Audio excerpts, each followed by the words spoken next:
Welcome to BorderDrip USA, your trusted source for the latest U.S. immigration news, policy updates, and everything you need to stay informed. U.S. immigration updates. April 2025 begins with court rulings, policy shifts, and controversies.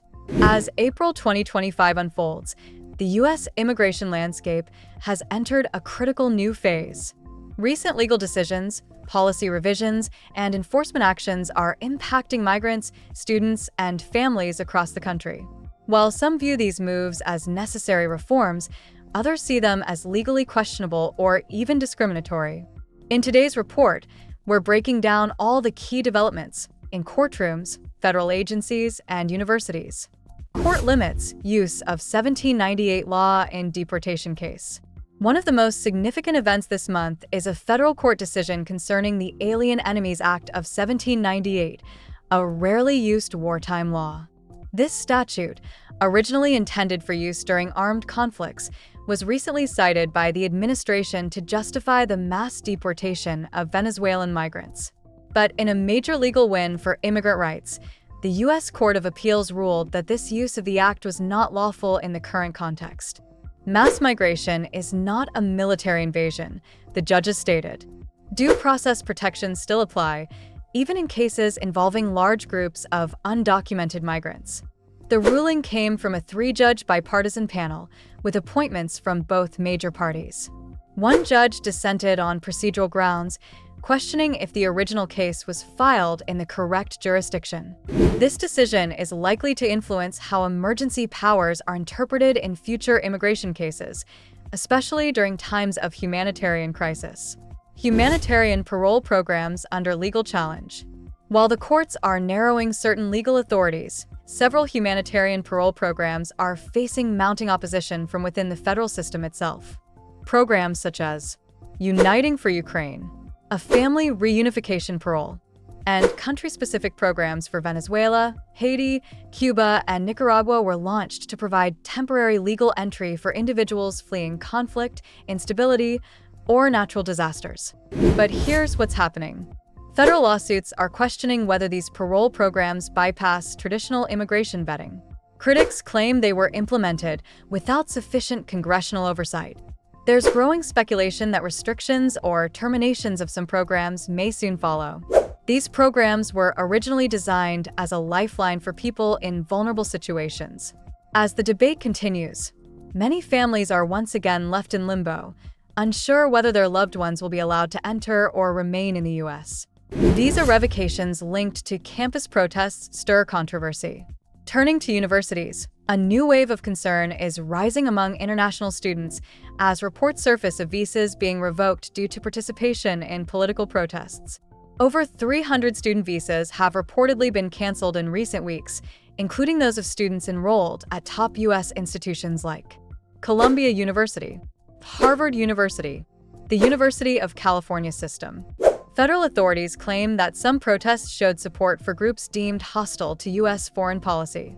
However, critics say the move could undermine First Amendment protections, especially when no clear evidence of wrongdoing has been made public. One case drawing nationwide attention. Mahmoud Khalil, a Palestinian student at Columbia University, was detained in early March. The government alleges his presence threatens U.S. interests, but has yet to present public evidence. A judge has given authorities until April 9th to justify his deportation. This situation has triggered a national conversation around freedom of expression, immigration enforcement, and the rights of non-citizens on U.S. soil. New USCIS policy recognizes only two biological sexes. Another major shift came from USCIS, which updated its national policy on sex designation in immigration documents as of April 2nd, 2025. Under the new guidance, the agency will now only recognize male and female as valid sex markers. This change affects all pending and future applications. Sex must be listed as shown on the birth certificate issued at or near birth. And non-binary or blank fields will not be accepted in any official immigration documents. While the agency stated it won't deny benefits solely based on a mismatch, it warned that processing delays are likely if applicants don't meet the new documentation standards. The rules around documentation now include a primary evidence. A government-issued birth certificate is preferred. Secondary evidence. Other official records, like baptismal or medical documents, are accepted only if the primary is unavailable and must clearly support the claimed sex. And no updates allowed for gender identities that differ from original birth records unless supported by legal amendments. This policy aligns with Executive Order 14168, issued earlier this year, which aims to standardize all federal documentation around what it terms biological truth. While supporters call the update a return to clear record-keeping, advocates for LGBTQ+ immigrants argue it erases the lived experiences of thousands of individuals and may limit access to immigration services. Larger implications and what comes next. These updates reflect a broader trend in immigration enforcement and federal policy, one that places a stronger emphasis on national security, documentation integrity, and historical legal frameworks.